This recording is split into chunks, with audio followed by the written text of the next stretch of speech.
Okay, so good morning dear students. बात bond parameters की चल रही थी। पहले 3 बॉन्ड पैरामीटर जो थे, bond dissociation energy, bond length, bond angle, इतने इंपॉर्टेंट है। लेकिन फोर्थ वाला जो था बॉन्ड ऑर्डर, उसके बारे में बात कर रहे थे लास्ट लेक्चर में। तो इसी लेक्चर में वही पॉइंट कंटिन्यू करते हैं, bond order. So bond order क्या है, मैंने बताया था आपको, it is the number of bonds present between 2 atoms of an molecule. So 2 group होते हैं उसके, जैसे आपको H2, Cl2, Br2, O2, N2, इनका बॉन्ड ऑर्डर मालूम होता है। मतलब नंबर ऑफ बॉन्ड H2 में 2 है, क्लोरीन में 2 है, Br2 में 2 है, O2 में 3 है, O2 में 2 है और N2 में 3 है। ठीक है, सो इसका बॉन्ड ऑर्डर 1 है, क्लोरीन का 1 है, Br का 1 है, ऑक्सीजन का बॉन्ड ऑर्डर 2 है, N2 का बॉन्ड ऑर्डर 3 है। ये तो बात कंफर्म है, ऑलरेडी नोन टू यू। दूसरा ग्रुप जो मैंने बताया था आपको, रेजोनेंस के जरिए आप बॉन्ड ऑर्डर जान सकते हैं। तो ओजोन में ऑक्सीजन का बॉन्ड ऑर्डर 1.5 आता है, मैंने बताया था। या फिर बेंजीन में कार्बन और कार्बन का बॉन्ड ऑर्डर बेंजीन में कितना आता है, 1.5। Okay, resonance. तो रेजोनेंस के मॉलिक्यूल की बात करते हैं, कुछ और मॉलिक्यूल्स लेते हैं जहां पर आपको रेजोनेंस की बात करनी है। सो एक मॉलिक्यूल है परक्लोरेट। Okay, perchlorate. अब ये कौन सा ग्रुप है आपको मालूम है, perchlorate is this group. Okay, perchlorate. Okay, तो आपके लिए क्वेश्चन बनेगा, what is the bond order of chlorine oxygen in this perchlorate. Perchlorate में क्लोरीन ऑक्सीजन का बॉन्ड ऑर्डर क्या आता है। तो देखिए, आप अगर ए स्ट्रक्चर पे कंफर्म रहते हैं तो यहाँ पर बॉन्ड ऑर्डर 2 है, यहाँ पर 1 है, तो फिर आंसर क्या है, 2 या 1 या फिर और कोई। सो उसका आपको रेजोनेटिंग स्ट्रक्चर ड्रॉ करना है, already known to you. The molecule is having 4 resonating structure, this negative charge comes here and this bond breaks, so we get double bond here, single bond with negative charge, double bond. Okay, this is another structure. उसका एक और structure बनेगा resonance, this negative charge get involved in the bonding process and this get break. So we have Cl double bond O, Cl double bond O. Now turns of this oxygen to have a negative charge. Okay, इसके बाद दूसरा structure ऐसा बनता है उसका, Cl double bond O, Cl double bond O, Cl double bond O और Cl O, oxygen negative charge. तो ये हो गया उसके 4 रेजोनेटिंग स्ट्रक्चर। ये तो आपके नोटबुक में ऑलरेडी है। अभी आपको जानना है क्लोरीन और ऑक्सीजन का बॉन्ड ऑर्डर क्या है। देखिए, ईच एंड एवरी स्ट्रक्चर आपको यहाँ का आंसर जानना है। तो बॉन्ड ऑर्डर इस हालत में कैसे डिटरमाइन करते हैं, मैंने कहा था आपको।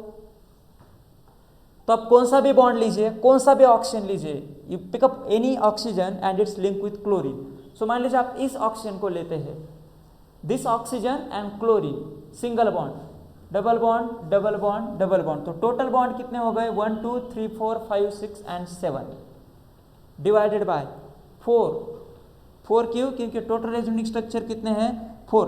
कौन सा भी ऑक्सीजन लीजिए 7 बॉन्ड आएंगे। ये लीजिए 1 2 3 4 5 6 7, तो 7 बॉन्ड डिवाइडेड बाय 4। तो 7/4 ये कितना होता है, 1.75। ठीक है, सो ये रहेगा आपका बॉन्ड ऑर्डर 1.75। सो क्लोरीन और ऑक्सीजन का बॉन्ड ऑर्डर पर क्लोरेट में कितना है, 1.75। यह है आपका आंसर। चलिए दूसरे मॉलिक्यूल की बात करते हैं। आपके पास ए मॉलिक्यूल है, क्लोरेट बोलते हैं इसको, क्लोरेट। Okay, chlorate. तो क्लोरेट के रेजोनेटिंग स्ट्रक्चर मालूम है आपको, देयर आर 3 रेजोनेटिंग स्ट्रक्चर्स। सो ये डबल बॉन्ड, यहाँ पे आएगा डबल बॉन्ड, यहाँ पे single bond with negative charge. Third structure, this is something like this. तो डबल बॉन्ड यहाँ पे आता है, डबल बॉन्ड यहाँ पे आएगा, single bond with negative charge. ठीक है, तो 3 रेजोनेटिंग स्ट्रक्चर बनते हैं क्लोरेट के। ओके, तो बॉन्ड ऑर्डर कितना होगा क्लोरेट में, ठीक है। तो कितने आपको बॉन्ड कौन सा भी पिकअप कीजिए, मान लीजिए ये बॉन्ड पिकअप कर दिया, आपको कितने बॉन्ड मिलते हैं, 5, 1 2 3 4 5 डिवाइडेड बाय 3, मतलब it is 1.66. So 1.66 is the bond order. Okay, तो ऐसे आपको जानना है. नाउ सी, अगर एक और मॉलिक्यूल लेते हैं आप Cl O-, जिसको आप क्लोराइड बोलते हैं, क्लोराइड, तो इसके तो दो ही रेजोनेटिंग स्ट्रक्चर है. तो यहां पर कितना बॉन्ड ऑर्डर होगा? Total bond 3 divide by 2, so it is 1.5. ठीक है, तो अभी आपको बोलेंगे क्वेश्चन कैसे आते हैं इसके ऊपर. We have perchlorate, bond order is 1.75. We have chlorate, bond order is 1.66. We have chloride, bond order is 1.5. तो क्वेश्चन आएगा आपको परक्लोरेट, क्लोरेट और क्लोराइड में क्लोरीन और ऑक्सीजन के बीच में किस स्ट्रक्चर में सबसे स्ट्रॉन्गेस्ट बॉन्ड होता है? सबसे स्ट्रॉन्गेस्ट बॉन्ड कौन सा है इन तीनों कंपाउंड में से? Perchlorate, chlorate and chloride. Perchlorate, chlorate and chloride, इसमें सबसे ज्यादा स्ट्रॉन्ग ऑक्सीजन और क्लोरीन का बॉन्ड कौन सा है? इसका आंसर है परक्लोरेट. क्योंकि परक्लोरेट में बॉन्ड ऑर्डर कितना आ रहा है? 1.75. तो ज्यादा बॉन्ड है यहां पर. 1.75 means greater number than 1.66 than 1.5. So बात अभी ये बनती है यहां पर, जितना ज्यादा बॉन्ड ऑर्डर होगा उतना ही उसका बॉन्ड डिसोसिएशन एनर्जी ज्यादा होगा. Already clear. Bond order and bond dissociation energy they are directly link to each other. और जितना ही ज्यादा बॉन्ड डिसोसिएशन एनर्जी होगा उतना ही बॉन्ड स्ट्रांग होगा, और स्ट्रांग बॉन्ड ब्रेक करने को ज्यादा एनर्जी लगता है. मतलब परक्लोरेट में जो क्लोरीन ऑक्सीजन बॉन्ड है उसे ब्रेक करना बहुत डिफिकल्ट है, क्योंकि उसका बॉन्ड ऑर्डर ज्यादा है.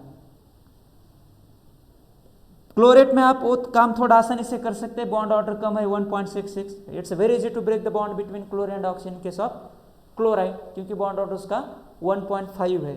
सो जितना ज्यादा बॉन्ड ऑर्डर आता है उतना ही वो बॉन्ड ज्यादा स्ट्रांग होगा, और इसको ब्रेक करने में आपको ज्यादा एनर्जी लगेगी, उसका एनर्जी बढ़ जाएगा. So it is quite possible to require great amount of energy, so bond is strong. ठीक है, तो इसके एप्लीकेशन क्या है? आपको कैसे क्वेश्चन आते हैं? देखिए, एक क्वेश्चन आपको बहुत ही कॉमन एग्जाम में मिलेगा.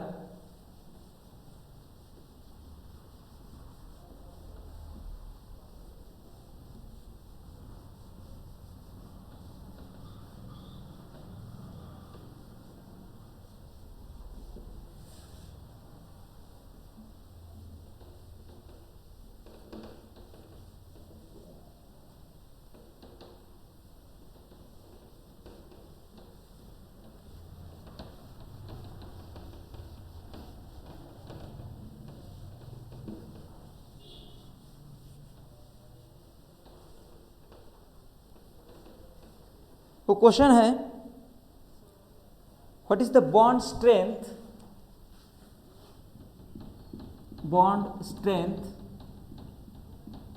Of oxygen bond in, exam का क्वेश्चन मैं सीधा बता रहा हूं आपको, इन O2, H2O2 एंड O3.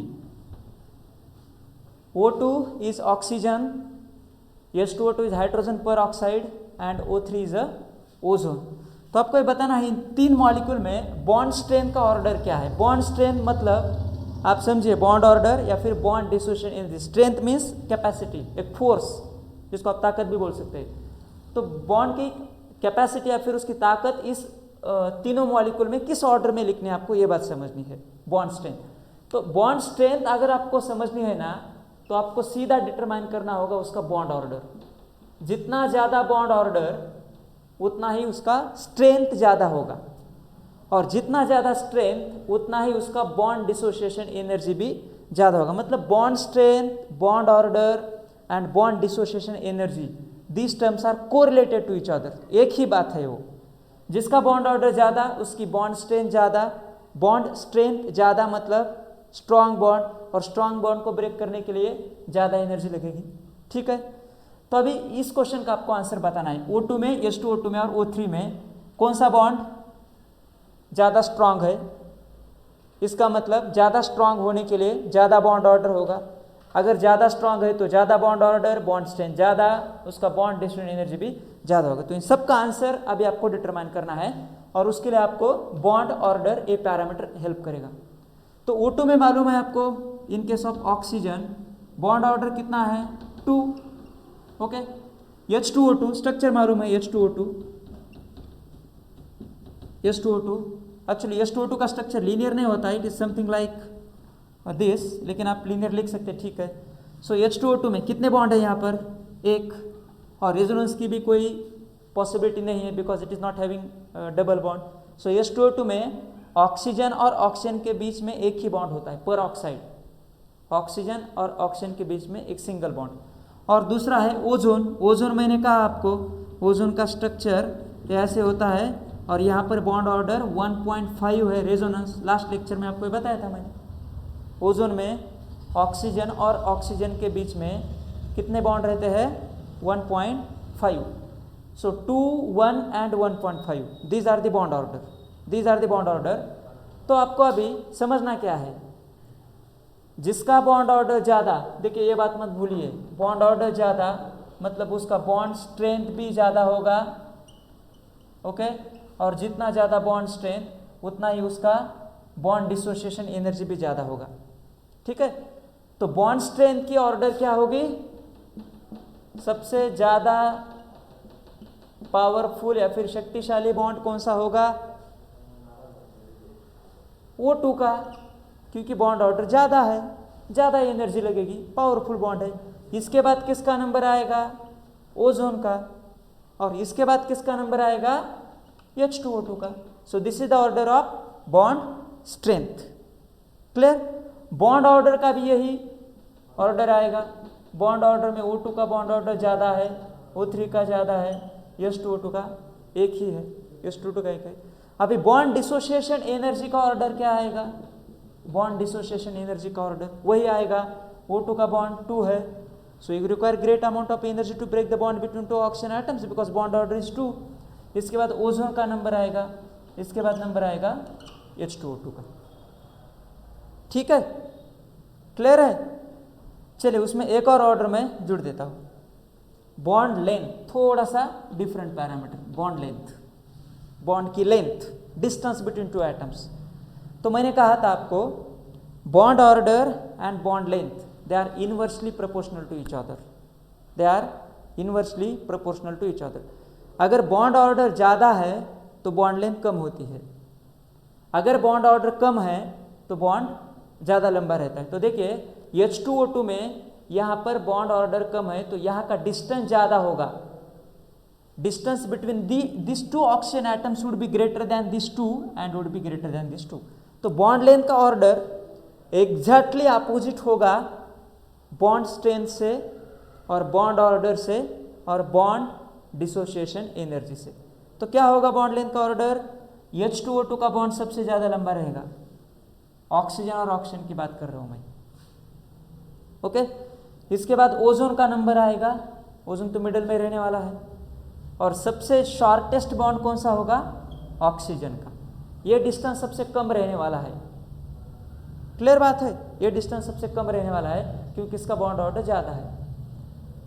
तो अभी कंफर्म क्या होता है इससे, आपको 2-3 बातें यहाँ पर बिल्कुल ध्यान में रखनी है, बिल्कुल क्लियरली, क्योंकि बहुत सारे क्वेश्चन आते हैं, ऐसे क्वेश्चन आते हैं आपके लिए, ओके। तो आपको ये समझना है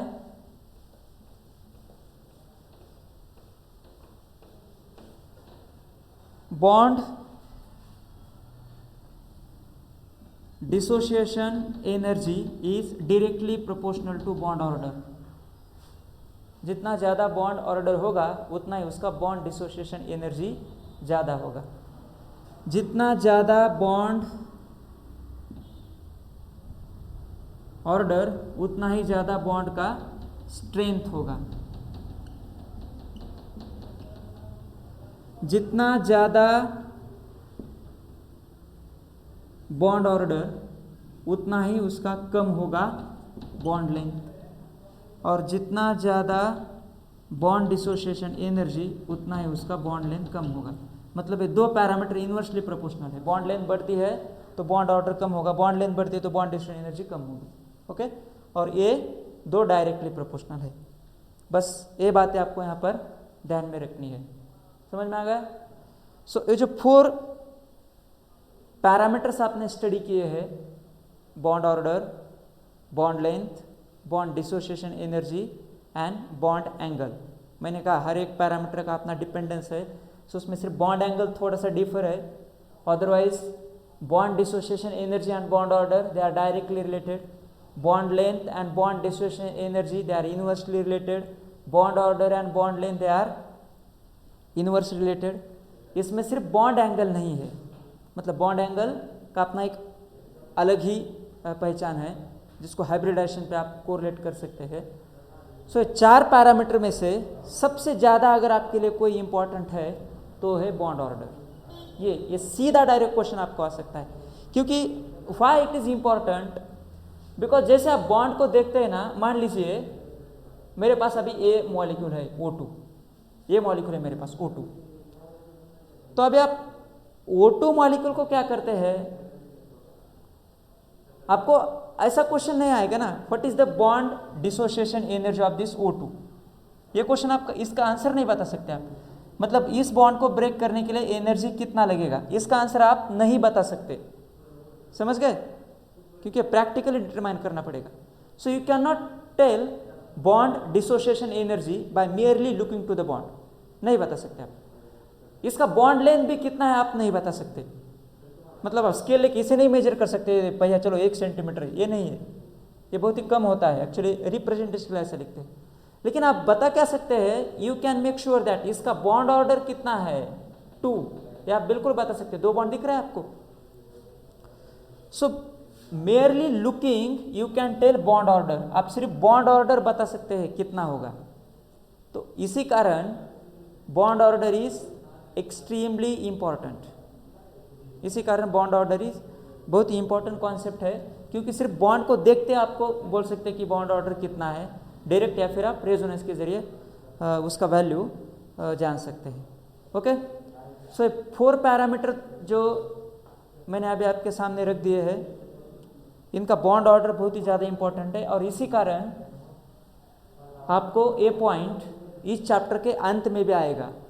इस चैप्टर के सबसे लास्ट सेक्शन में आप मॉलिकुलर ऑर्बिटल थियोरी स्टडी करने वाले हो, तो इस थियोरी में भी बॉन्ड ऑर्डर का पॉइंट आता है, ठीक है, वहाँ पर भी आएगा। बाकी bond order, bond dissociation energy, bond length, ये भी पॉइंट रिपीट हो जाएंगे। बस यहाँ पर आपको सिर्फ एक इंट्रोडक्शन था कि एक बॉन्ड, हर एक बॉन्ड को एक बॉन्ड डिसोसिएशन एनर्जी होता है, उसका एक लेंथ होता है, उसका एक ऑर्डर होता है, ये सब इंट्रोडक्टिव पार्ट मैंने यहाँ पर बताया। बाकी इसकी डिटेल आपको हर एक सेक्शन में अलग अलग चैप्टर में या फिर अलग अलग पॉइंट पे मिल जाएगी। ओके, अभी इसके बाद नेक्स्ट सेक्शन में जो बात करने जा रहे हैं, तो बॉन्ड पैरामीटर, ये पॉइंट अभी यहाँ पर खत्म होता है।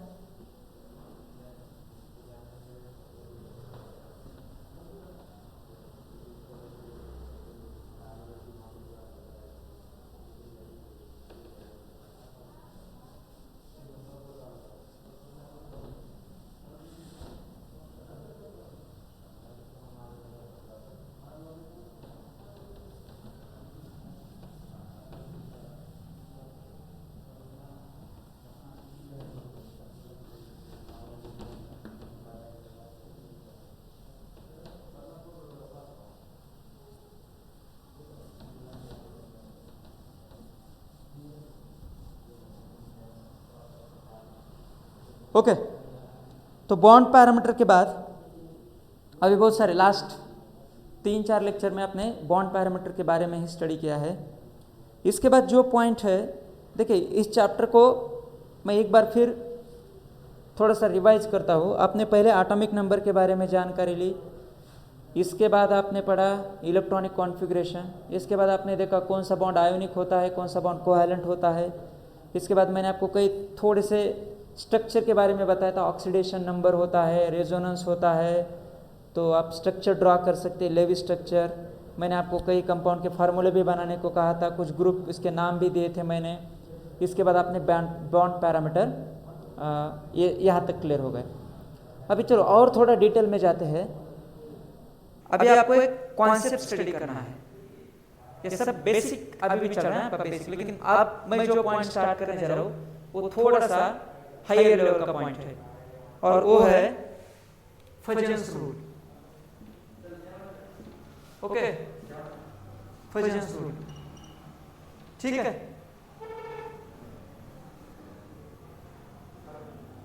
सो फजन्स रूल, इसके बारे में अभी नेक्स्ट लेक्चर में बात करेंगे। Okay, so thank you, have a nice day.